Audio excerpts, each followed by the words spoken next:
The past 9 days have seen the attempted assassination of Donald Trump, the selection of swamp dweller J.D. Vance as Trump's running mate, the withdrawal of Joe Biden from the 2024 presidential race, and the greatest failure by the Secret Service in history. Any one of these topics could warrant 24 hours a day news coverage, but the most egregious action, though Donald Trump might argue otherwise, came after Vice President Kamala Harris accepted Joe Biden's endorsement to pursue the Democrat Party's nomination for president. After nearly 10 years of hand-waving and gesticulating about Donald Trump being an existential threat to democracy, the Democrat Party has decided that democracy must be preserved at all costs, even if that means sacrificing democracy. Before we discuss the gutting of their own democratic processes by the leadership of the Democrat Party, let's take a few minutes to discuss the quandary in which Democrats find themselves. Joe Biden is the first one-term president not to seek his party's nomination. That decision was due to his party's loss of confidence in his ability to win, and it comes just 3.5 months prior to the general election. I am Mark Jacobin, along with my brother James, and this is Extemporaneously. James, many pundits have declared Donald Trump the inevitable winner of November's election given the magnitude of the unprecedented mess the Democrats have created for themselves. What must the Democrats do to salvage the election and, in fact, the Democrat Party as we know it?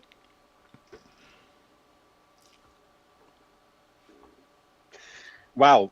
Well, Mark, how are you doing today? Thanks for having me on. That's a lot of information you put out. And you're expecting me to answer what the Democrats can do to save the election and save their own party? Mark, they don't even know what they're going to do. Well, that's why I'm asking you. No, I have some ideas, and I think the Democratic Party is playing. They're not playing 5D Donald Trump Wookiee chess. They're playing chess with themselves. They nearly checkmated themselves, and now they're trying to play chess with themselves and now Vice President Harris. But before I answer that, I want to go over the historical nature of what Joe Biden did. This will just take a minute. Both Harry Truman and Lyndon Johnson declined to seek their party's nomination for re-election in 52 and 68, respectively. However, Truman had served nearly 8 years. He finished off for FDR and then got his own term. Johnson had served 14 months of Kennedy's term, then got his own term. This would be the first president who didn't inherit the presidency through assassination or death since Hayes in 1882 to not seek re-election, and James K. Polk back in the 1840s prior to that. This is unheard of in the history of the Republic. This is how dire the circumstances is for the Democratic Party. They've already done step one. If we're just checking boxes on a chalkboard of what the party needs to do, one, throw Joe Biden overboard. Check, they did that. Two, get a new nominee in place, whoever that might be, as quick as possible. Check, they did that. Vice President Kamala Harris. Three, get the donors, get Michael Clayton to get the money to come back. They've done that. They brought in $130 million overnight. Number four, attack Trump and J.D. Vance in every possible way. Right? Number five, and they're not going to say this, but this is the answer to your question. Joe Biden needs to resign the presidency. And that's the clincher. Joe Biden needs to resign to put Kamala Harris in the Oval Office, make her the incumbent, and force the electorate to vote against the incumbent who has always previously held the advantage. We would learn soon whether an incumbent with 3 months' experience has the advantage, but it definitely would start helping her answer the questions that people have about her in terms of her ability to manage both foreign policy and domestic policy. Yes, that would answer the Democratic Party or the Democrat Party explanation on why Joe Biden needs to resign. Okay? It does not answer the question that 350 plus million Americans are asking ourselves. Where is President Joe Biden right now? Can he perform the duties, the massive duties that are required on a daily basis to execute the power of the executive office in the United States of America? We have not seen Joe Biden since last Wednesday when he tested positive for COVID and retreated to his vacation house on the East Coast. We've not seen a photo of him. We've not heard his voice. We've not seen a video. He has withdrawn his candidacy for re-election for the first time outside of the people I mentioned in 140 years. And we don't get to look at him. We don't get to see him, the American public. This isn't about politics. It's about, can this guy, our President Joe Biden, if he can't run a campaign to be reelected, how is it possible that he can run the country, which is in orders of importance, is far more important given the domestic situation and the foreign situation, Mark. The American public need to know that this person that we elected 3.5 years ago can do his job. He doesn't need to resign so the party can rally around Harris. He needs to resign because he can't do the job. And the chips need to fall where they may. So Joe Biden has, in effect, withdrawn from the candidacy via email. We haven't seen his face. He hasn't dealt face-to-face with the American public. He simply shot out a text message in the middle of the night, "Hey, I'm out," in essence. Secondly, there are questions about his ability to manage the duties of his office, which include a daily security briefing. Now, every morning, the members of the National Security Council, some of them get together, and they publish a report. And the report says, these are the security issues that have changed from yesterday to today. These are the things we're worried about. These are the things we're no longer worried about. These are the things in which we request your action guide or guidance. Now, some presidents get it and read it in writing. Some presidents prefer oral briefing. What doesn't change is that it happens every day. Now, is President Biden capable of absorbing this information and taking the appropriate action? These are the kinds of things that are being obscured from the public view, and we have no idea, quote, who's running the country. I agree on every point, Mark. And there was 81 million people who voted for President Biden in November of 2020. There were 74 million people that voted for then President Donald Trump in November of 2020. I was not one of them. I was the one of tens of millions of people, tens of millions, that voted for neither. And I will vote for neither again. Those of us not represented by the Democrat Party nor the Republican Party are entitled to answers on two fronts. One, who, what, and why tried to kill former President Trump? And who, what, why, and where is our current president? I'm not politically motivated to ask for Joe Biden's resignation. I'm motivated as an American to ask for his resignation, not because he's done anything wrong or committed any criminal acts like Richard Nixon did, who had to resign in disgrace. Joe Biden can resign and ride off into the sunset. We can debate now and forever his 3.5 years in office, his legislative achievements, his legacy, his presidential library. But Mark, that's all for tomorrow and next year and the year after that. I want to know right now who is running the country. That's my question. Well, James, in my experience, that would be the IRS. Now, so getting back to the original question, how do the Democrats pull this one out? So they've accomplished two steps. Threw Joe overboard. They've anointed their next appointee, which would be Kamala Harris, the current and sitting vice president. She has accepted the endorsement of Joe Biden to seek the nomination of her party, whether that happens at the upcoming convention at the end of August, or whether she is simply anointed by the Democrat Party powers that be, and that's going to be our next topic. Now, for those of you who don't follow politics or don't follow them closely, there's something called the primaries. And the primaries is where each political party goes through and selects who will be their candidate for the general election. This should be old hat. Republicans generally have voting primaries. Democrats have a mixture of voting primaries and what they call caucuses. However, they're both referred to as primaries, and they both have the same result. The party members choose who they want to be the candidate. That candidate is awarded delegates. Those delegates translate to votes at the party convention. The candidate does not, the nominee, the person does not become the official nominee until they are voted for by the delegates at the convention. Now, 99% of the time, the convention is simply a rubber stamp. It's a nomination. It's a formality.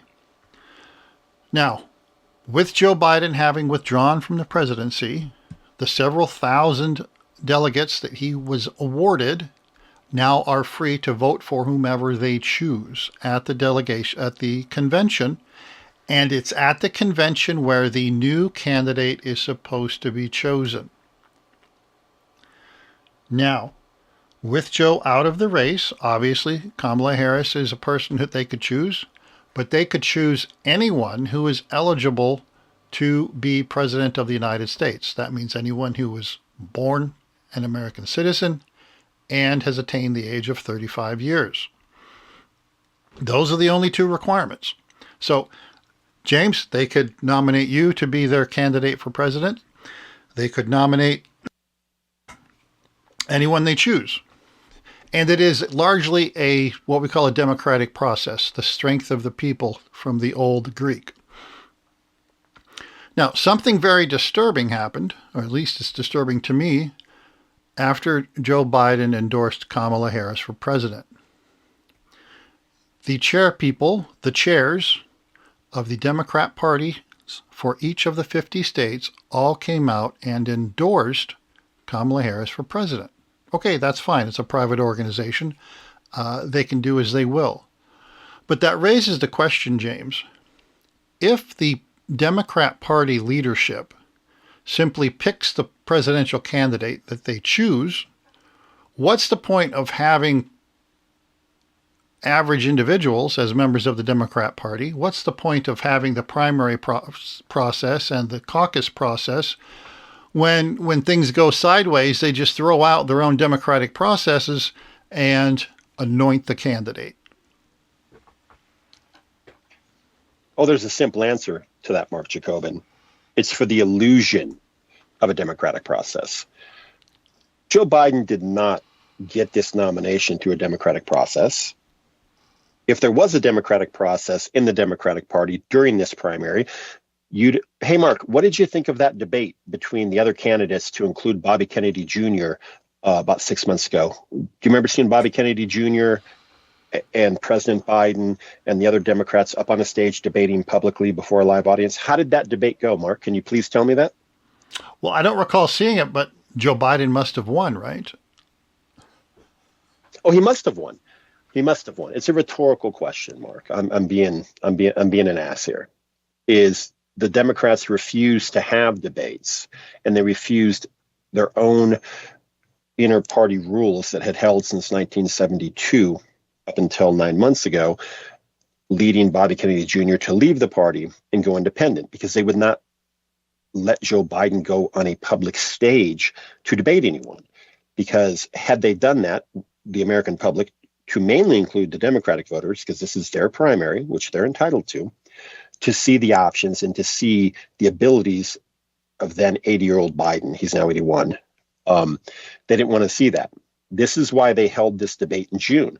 This is the earliest presidential debate in the history of the Republic. They chose this for two reasons. They wanted to knock Trump out early, and two, they knew Biden couldn't hang on for the summer. They knew this. They propped him up, weekend at Biden's, and they sent him out there, and we all saw what we saw. So there was no actual Democratic primary. Yes, 15 million registered Democratic voters through numerous states did indeed vote for Joe Biden, but they had no option to vote for anyone else. It reminds me of a ballot I saw in 2003 for the Iraq presidency. Box 1 vote for Saddam Hussein. Box 2, we come to your house and kill you. Now, the Democrats didn't do that, but box 1 was Joe Biden, box 2 was Joe Biden, and box 3 was Joe Biden. So to take nothing away from the 15 million people who voted for him, they weren't given a choice. Now, Biden has withdrawn. And again, they're not going to be given a choice. And this is for political reasons, Mark. The Democrats made another historic blunder. They chose to hold their convention later than any modern convention ever held. They're holding it starting, I believe, August 20th or 21st, a month after the Republicans. And they did this again, to give the least possible time between the convention when Joe Biden would have to appear and the American public would see him, and only have a couple months before the election to make their choice. And thinking that Donald Trump would be a convicted felon by then and possibly be in prison, and they'd be running against Nikki Haley or DeSantis or a clown or whoever. They manipulated the process in every way, at every level, to ensure a Biden reelection and a Biden renomination. Now that the American public will not stand for having an elder gentleman who can't complete a sentence as a nominee of a major party, they're now going to ram the vice president down the Democratic Party voters' throats in hopes of holding on to the office. They were wrong with how they inserted Biden as the nominee, and they're betraying their very loyal donor base, their very loyal voting base, and their very loyal registration base. And they're not even attempting to hide it. So there are, how many Democrat delegates will show up at the convention? Was it 3,900? I don't know the exact number. Forgive me. I don't want to sound like the Secret Service director. It's in the neighborhood you need 1,900 to secure the nomination. Joe Biden has those. Okay, and it's in the neighborhood of 3,900 delegates. Now, let's say not all of them show up. Let's say 3,000 of them show up. They'll cast votes, and the Democrats do it in rounds. And if the candidate isn't selected in the first round of voting, they go to a second round, correct? That's correct. And a third and a fourth and a fifth, yes. Now, these delegates are not necessarily party insiders. Many of them are simply people who have done grassroots campaigning within the Democrat Party. They're out there getting out the vote. When people say get out the vote, these are the people who are out there doing the work. They're volunteering their time and energy. It's a reward. And going to the convention is their reward. So they are not party insiders. They're not getting paid. This is their junket for doing service to the Democrat Party. Now, James, if I'm the fat cat sitting on top of the Democrat Party, say I'm the chairman of the Democratic National Committee, and I have decided, along with my cronies, cigar-smoking cronies in this smoke-filled room where we decide who the king will be, how am I going to convince those 3,900 average Joe citizen Democrats to vote for Kamala Harris and not someone else that they think might be better suited to the position? Well, you do two things, Mark Jacobin. Number one, you don't allow anyone to declare against her. That's number one, and that's already happened in less than 24 hours. And number two, all the fundraising goes into her account. And Mark, this is why Joe Biden pulled out yesterday. The federally mandated financial disclosures came out yesterday morning, which revealed that the Trump campaign had outraised the Biden campaign by $100 million. It's no coincidence that a few hours later, Joe Biden stepped away from the campaign. Also no coincidence that in the 24 hours since then, $140 million has come in. Joe Biden said only Almighty God could get him to drop out. Well, I'm not going to say it, but I think we all know what Almighty God is in this instance. It comes in the form of dollars and cents. There is no candidate that will now go against Kamala Harris because they have no money. And you cannot run a campaign with no money. If you have an open convention The last time you had an open convention was 1968, and that led to the rise of Richard Nixon. There is no way the anti-democratic process Democratic Party is going to allow Gavin Newsom or Gretchen Whitmer or someone unknown to come out on August 20th, because then you have less than 3 months to introduce this person to the American public, to get them on the ballot, and to save your down ballot candidacies. Vice President Harris is not going to defeat and that's Donald really Trump. what's at stake here. Because that's correct. Right now, whatever candidate the Democrat Party selects is going to have a very uphill battle winning against Donald Trump in November. Everybody has admitted that, Correct. Whether behind closed doors or in public. So you've picked on picked out a key point here. The down ticket candidates, they need to preserve or pick up seats in both the Senate, the House of Representatives, and in whatever states are electing their senators and legislatures. That's correct. And the internal polling was so devastating. If Joe Biden, and Mark, I predicted this a couple months ago, not a couple months ago, but whenever the day after the Biden-Trump debate, I said every month that goes by that Biden stays in, that's 2 more states for Trump, and that's 10 less House of Representatives members. Going to VP Harris will inject enthusiasm, hope, and relief into the Democratic voter base and donor base. Unless Trump goes full Trump, he will be the next president. Now, the Democrats now have a slight chance to hold the Senate. They will not get the House back. Right? All they can hope for now, pardon me, is a split government. And had Biden stayed on, you'd have had Trump as president, 60 Republican senators, and 100 net gain of House of Representative members. The Democratic Party would cease to exist as we know it. As it stands now, they can survive as a party and not lose as badly up and down the ticket and up and down the country as they would have. So let's go all the way back to mistake. What you said was step 1, which was make sure nobody declares against her. So this means that they pick up the phone, they call up Gavin in California and say, "Hey, Gav, buddy, what's up? Put down your golf club a minute. Listen, it's important for the party that you don't declare against Kamala this year.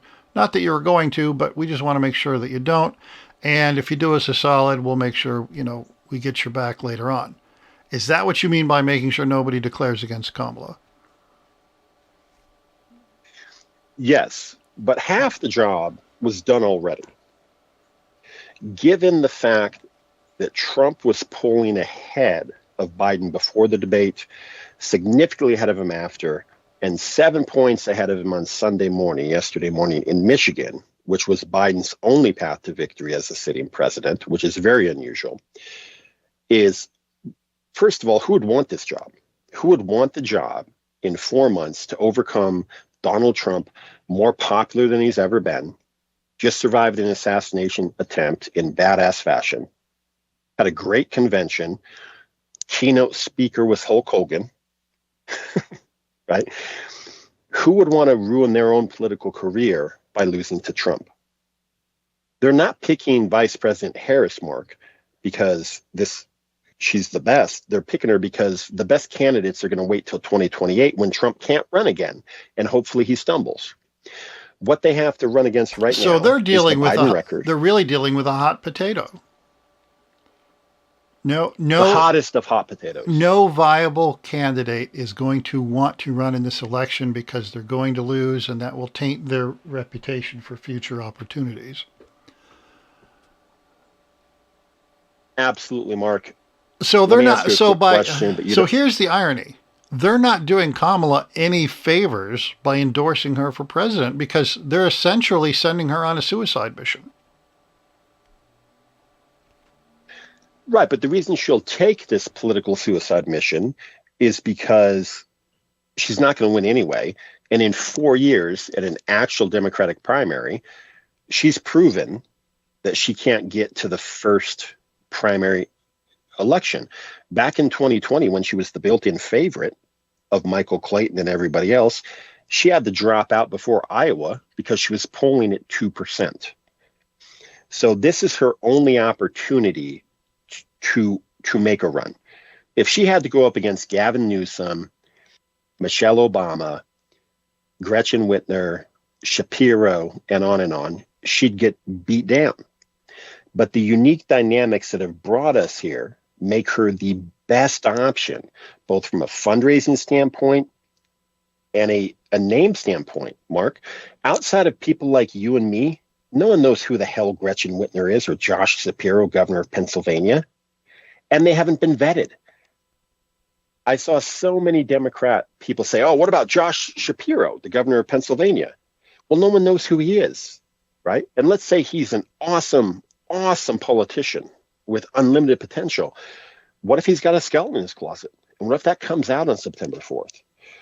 We know everything there is to know about Kamala Harris. We know that her negativity polls are right there with Trump. So ask yourself this, and if you're listening at home, ask yourself this as well. Why would the Democrats go with a candidate whose negative polling ratings are worse than Hillary Clinton in 2016? If your best option in 2024 on July 22nd is worse than Hillary Clinton in 2016, you have to ask yourself why. And the answer is, it is impossible, given Trump's popularity and the failures of the Biden administration for the last 4 years, to introduce a candidate on the national level in 4 months. It just won't work on any level. So it's Harris or bust.